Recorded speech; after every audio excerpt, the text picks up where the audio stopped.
Hadirin yang dirahmati oleh Allah Subhanahu wa taala, mari kita memuji Allah Subhanahu wa taala dan bersyukur kepadanya atas semua limpahan karunia-Nya, atas semua yang Allah taala berikan kepada kita. Ketahuilah pada setiap nikmat Allah Subhanahu wa taala itu ada kewajiban kita untuk bersyukur dan ada hak Allah taala untuk disyukuri. Ada kewajiban kita untuk menggunakan hak itu dalam ketaatan dan ada hak Allah untuk ditaati dengan nikmat itu. Kita diberikan nikmat di dunia ini bukan untuk kita berlaku sesuai dengan yang kita inginkan, tapi kita diberikan nikmat untuk kita berlaku sesuai yang Allah Ta'ala inginkan. Kita diberi nikmat bukan untuk kita berbuat sesuai dengan apa yang kita inginkan, tapi untuk berbuat sesuai dengan apa yang Allah Ta'ala inginkan. Itulah tujuan diberi nikmat. Selain dengan seperti itu, selain dengan cara itu, maka nikmat hanya menjadi musibah. Nikmat akan berujung azab. Nikmat yang tidak digunakan sesuai dengan apa yang Allah Ta'ala inginkan, maka itu akan berujung apa? Berujung azab. Na'udzubillahi ta'ala min dzalika. Maka mari kita bersyukur atas semua nikmat yang Allah Ta'ala berikan kepada kita. Dan di antara nikmat terbesar yang Allah berikan kepada bangsa ini adalah nikmat merdeka. Nikmat terbebas dari penjajahan fisik, nikmat terbebas dari penindasan politis, penindasan ekonomi, penindasan sosial yang dulu telah dirampas oleh penjajah dengan berbagai macam jenisnya. Ada VOC, ada yang putih, ada yang kuning kulitnya, ada yang matanya belok, ada yang matanya sipit, semua menjajah kita. Tetapi sejak tanggal 17 Agustus 1945 Allah Ta'ala telah memberikan kita kenikmatan yang tidak bisa dibandingkan dengan apapun di dunia ini setelah tauhid, setelah iman kepada Allah. Allah Ta'ala berikan kita kebebasan, berikan kita nikmat yang tidak bisa ditandingi dengan nikmat apapun kecuali nikmat iman. Nikmat apa itu? Nikmat merdeka, terbebas dari penjajahan fisik itu. Hadirin yang dirahmati oleh Allah Subhanahu wa taala, sebelum kita ada juga orang yang diabadikan dalam Al-Quran, sebuah bangsa yang diabadikan dalam Al-Quran bahwa mereka nasibnya mirip dengan bangsa kita ini. Mereka telah dijajah selama 350 tahun, kemudian dibebaskan melalui perantara seorang nabi. Tetapi mereka isi kemerdekaan yang Allah Ta'ala berikan kepada mereka dengan apa? Dengan kemaksiatan, dengan tidak taat kepada Allah Subhanahu wa taala. Pertanyaannya, siapa bangsa itu? Siapa bangsa yang Allah Ta'ala abadikan dalam Al-Quran, yang diberi nikmat untuk merdeka, tetapi mereka menggunakan nikmat itu untuk selain taat kepada Allah Ta'ala? Jawabannya bangsa itu adalah Bani Israel. Bani Israel. Bani Israel itu adalah sebuah bangsa yang dulu pernah dijajah oleh orang-orang Kipti. Orang Kipti itu terjemahan bangsa versi Latinnya itu Egypt. Orang-orang Kipti yang dipimpin oleh siapa? Oleh Fir'aun.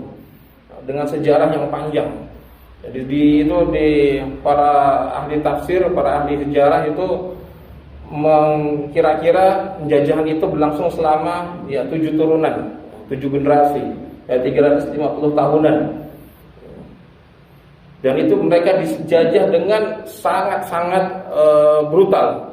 Allah Subhanahu wa taala mengungkit-ungkit nikmat yang Allah berikan kepada mereka dari merdeka dari tangan Firaun. Allah Ta'ala berfirman, wa idna jainakum min ali fir'auna yasumunakum su'al adab. Dan ingatlah, jadi Allah Ta'ala mengingatkan, menyuruh mereka untuk ingat tentang nikmat ini, nikmat merdeka.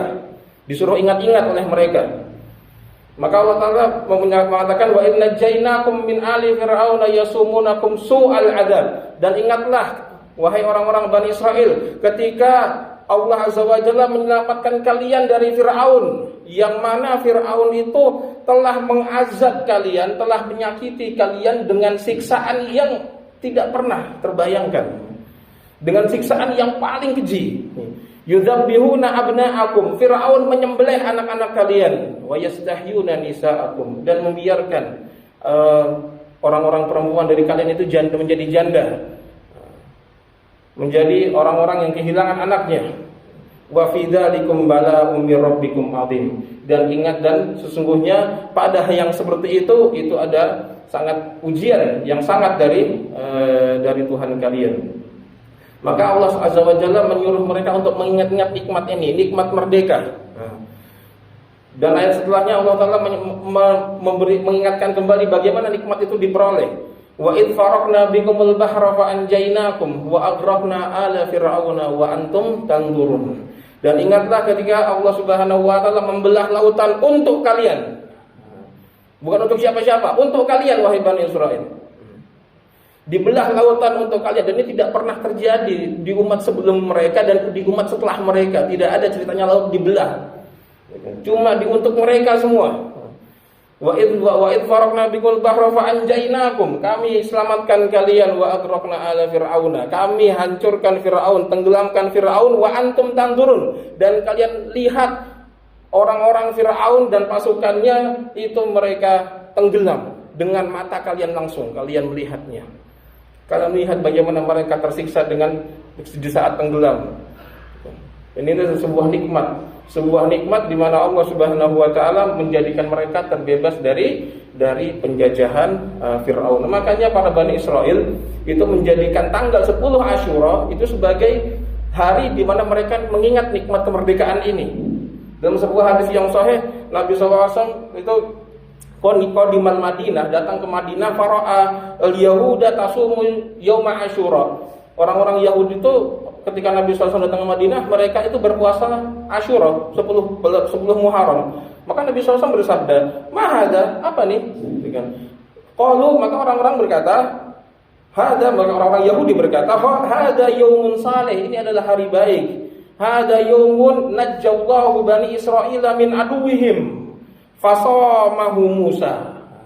Maka orang-orang Israel mereka berkatakan, ini adalah hari yang baik. Hari ini adalah hari di mana Allah Ta'ala menyelamatkan Bani Israel dari tangan Firaun. Maka Nabi Musa alaihissalam dahulu menjadikan hari ini hari puasa untuk mengingat nikmat kemerdekaan itu.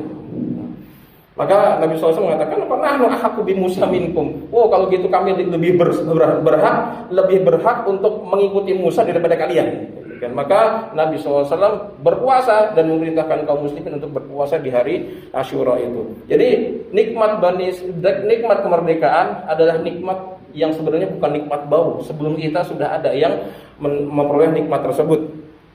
Nah, hanya saja Bani Israel itu menggunakan nikmat ini bukan dengan cara yang hikmah, bukan dengan cara yang diinginkan Allah Subhanahu wa Ta'ala. Sekali lagi, nikmat Allah Ta'ala itu diberikan kepada manusia untuk apa? Apakah untuk manusia berbuat sesuai dengan keinginannya? Bukan.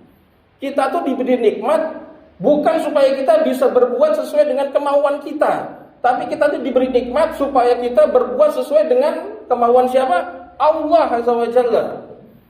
Apapun nikmatnya, itu hakikatnya Allah Ta'ala ingin kita dengan nikmat itu berbuat sesuai dengan apa yang Allah Ta'ala inginkan, bukan apa yang kita inginkan. Maka tidak bisa sembarangan mentang-mentang orang punya nikmat, mentang-mentang dikasih duit, mentang-mentang dikasih sehat, mentang-mentang dikasih jabatan, terus berbuat sesuka-sukanya.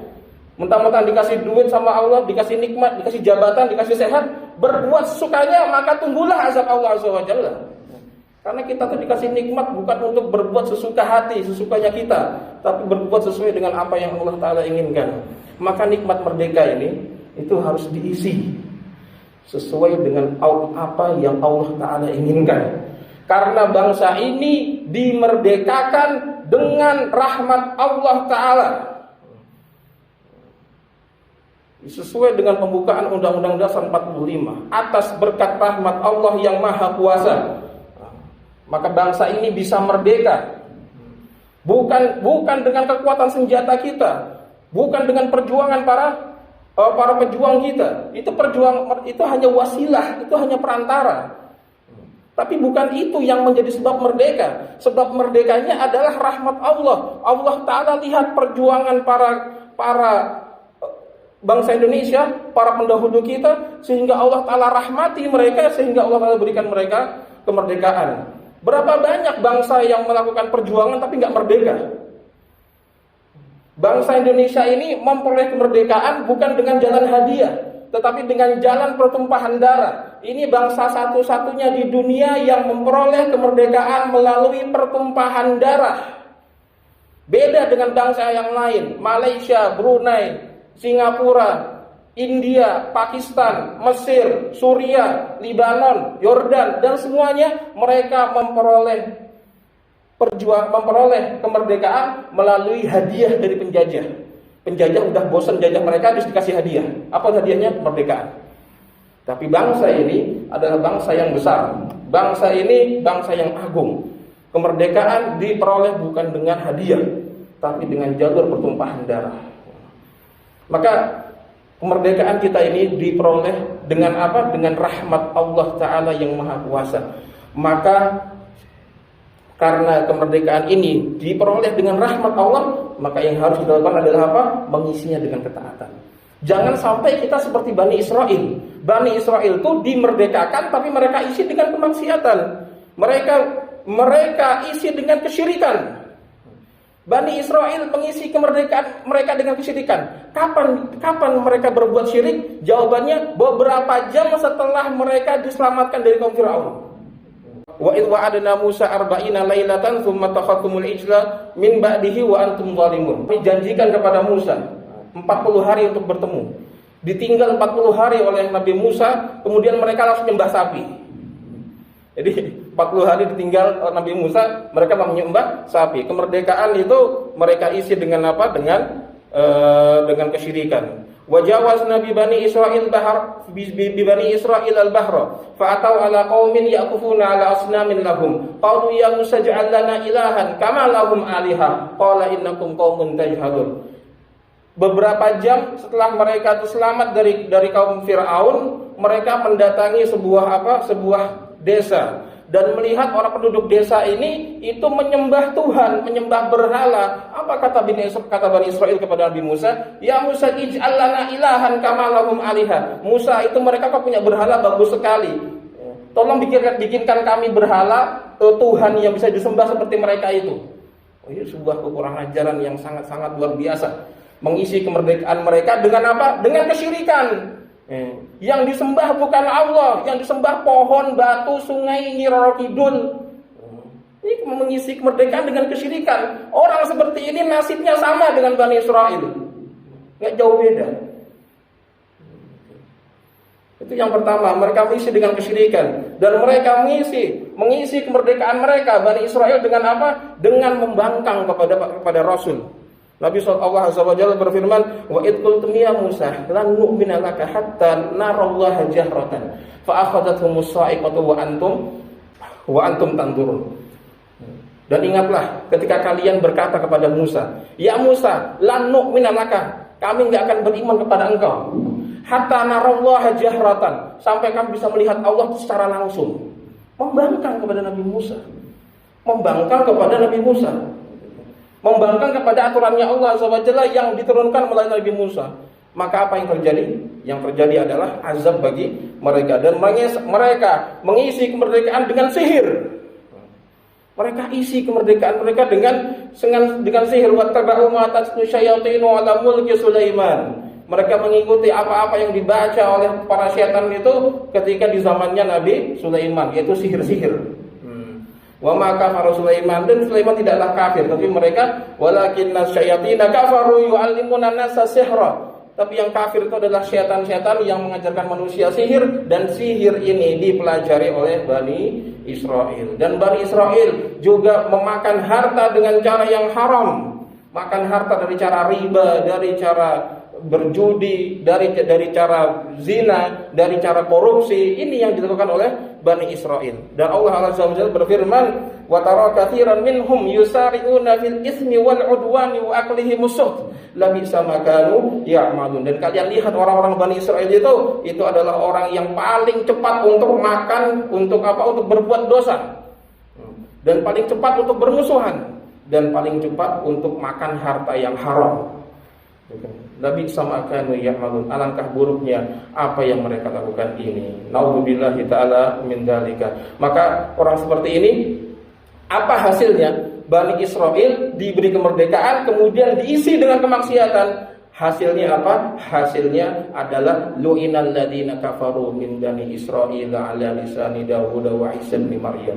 Dilaknat orang-orang kafir Bani Israel dengan lisannya Nabi Daud dan lisannya Nabi Isa ibnu Maryam. Yang terakhir apa yang terjadi? Mereka diusir dari negeri Palestina di zamannya Kaisar Adrianus.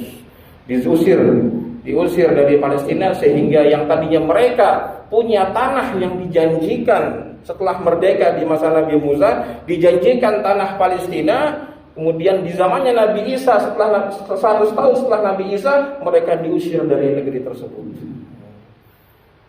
Kenapa? Karena mereka mengisi kemerdekaan dengan kemaksiatan. Mengisi kemerdekaan bukan dengan ketaatan kepada Allah Azza wa Jalla. Maka ini adalah pelajaran bagi semua bangsa, siapapun bangsa itu. Siapapun yang diberi Allah Ta'ala kemerdekaan, kemudian dia mengisi dengan kemaksiatan, bukan dengan ketaatan, nasibnya dengan Bani Israel sama. Aku qauli hadza wa astaghfirullah li wa lakum wa lisairil muslimin wal muslimat min kulli dhanbin fastaghfiruhu innahu huwal ghafurur rahim. Alhamdulillah, shalatu wassalamu ala Rasulillah wa ala alihi wa sahbihi wa sallam tasliman katsiran amma ba'du. Alhamdulillah, hadirin dirahmati oleh Allah Subhanahu wa taala. Tilka ummatun qad khalat laha ma kasabat wa lakum ma kasabtum wa la tusaluna amma kanu ya'malun. Itu adalah umat yang sudah lalu. Laha ma kasabat. Bagi mereka apa yang mereka lakukan, mereka perbuat. Mereka semua sudah mati dan mereka sudah menemui balasan dari apa perbuatan mereka. Wa lakum ma kasabtum. Dan bagi kalian adalah perbuatan kalian sendiri. Wala tusaluna amma kanu ya'malun, dan kalian tidak akan ditanya tentang apa yang mereka perbuat. Hadirin yang dimuliakan Allah Subhanahu wa taala, maka kita ambil pelajaran dari Bani Israil ini. Mengisi kemerdekaan dengan ketaatan kepada Allah Subhanahu wa taala. Hakikatnya kemerdekaan itu adalah sebuah nikmat. Dan nikmat ini harus disyukuri. Dengan cara apa? Dengan cara menggunakan nikmat ini sesuai dengan apa yang Allah Ta'ala inginkan, bukan sesuai dengan apa yang kita inginkan. Maka kalau kita bersyukur dengan nikmat Allah Ta'ala yang sementara ini, maka Allah Subhanahu wa Ta'ala akan berikan kita nikmat yang selama-lamanya di surga nanti. Semoga Allah Subhanahu wa taala jaga bangsa ini, dan semoga Allah Subhanahu wa taala selalu teguhkan kita dalam syariat Islam dan mengisi kemerdekaan ini dengan ketaatan kepada Allah Subhanahu wa taala. Allahumma shalli ala nabiyyina Muhammadin wa ala ali nabiyyina Muhammad. Allahumma ighfir lil muslimina wal muslimat wal mu'minina wal mu'minat al ahya'i minhum wal amwat innaka samii'un qaribun mujibu da'wati ya qadiyal hajat. Allahumma rabbana zalamna anfusana wa illam taghfir lana wa tarhamna lanakunanna minal khasirin. Allahumma اغفر لنا وارحمنا وتب علينا إنك أنت التواب الرحيم. اللهم احفظ بلادنا واجعل هذا البلد آمنا مطمئنا وسائر بلاد المسلمين برحمتك يا أرحم الراحمين. اللهم أصلح ولاة أمورنا وارزقهم بطانة صالحين يقودهم إلى الخير إلى ما ترضاه يا أرحم الراحمين. Ya Allah, jagalah negeri ini, jagalah bangsa ini, dan jagalah kaum muslimin di negeri ini, dan turunkan hidayah-Mu kepada kami ya Allah, agar kami mengisi kemerdekaan ini dengan taat kepadamu. Amin ya rabbal alamin. Wa sallallahu ala nabiyyina Muhammadin wa ala alihi wa sahbihi wa sallam. Subhanakallahumma rabbika rabbil izzati amma yasifun wa salamun alal mursalin walhamdulillahi rabbil alamin. Aqimus shalah.